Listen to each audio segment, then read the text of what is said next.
Dans cette vidéo, nous allons répondre aux questions de la rubrique J'explore. Pour répondre à la première question, le gérant doit sélectionner la plage suivante, de la cellule C4 à la cellule C12.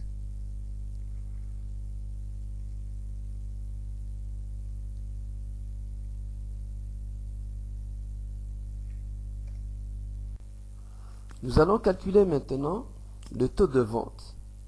Le taux de vente égale la quantité vendue sur le total des ventes. Lorsqu'on recopie cette formule, Excel affiche le message div 0. Dans cette cellule, C5 sur C15. C5 c'est 328, C15 c'est 0. Donc Excel ne peut pas diviser par 0. Pour remédier à ce problème, nous allons retourner à la première cellule qui contient C4. C'est une référence relative. Lorsque je descends, j'obtiens dans cette cellule C5 et puis C6 et ainsi de suite. C'est une référence relative. Par contre, C14, qui est la référence de cette cellule, elle doit rester fixe. On doit la fixer à l'aide de la touche F4. On remarque l'insertion des symboles de l'art qui montre que la référence est absolue. Maintenant, nous allons recopier cette formule.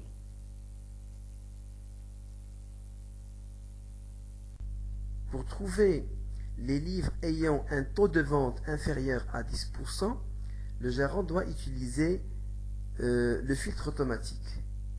Tout d'abord, il doit sélectionner une cellule du tableau, puis filtrer, trier, filtrer, pardon. On clique sur la flèche de la colonne concernée, on choisit filtre numérique parce que la colonne contient des valeurs numériques, et on choisit inférieur à. Ici, nous allons taper 10%. Excel nous affiche uniquement les lignes qui contiennent des valeurs qui sont inférieures à 10%. Pour effacer le filtre, on clique sur la même flèche et choisir effacer le filtre. Pour supprimer le filtre, il suffit de cliquer dans une cellule du tableau, filtre, puis filtrer. Pour la question numéro 4, il est préférable de modifier celle-ci comme suite. Le gérant souhaite savoir le nombre de titres. Quelle formule doit-il appliquer?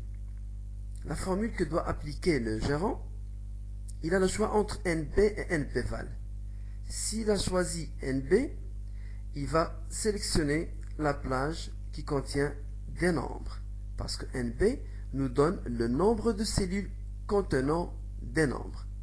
S'il a choisi NBval, il a le choix entre cette colonne ou celle-ci, soit des colonnes, soit des cellules contenant des nombres ou des chiffres et des lettres.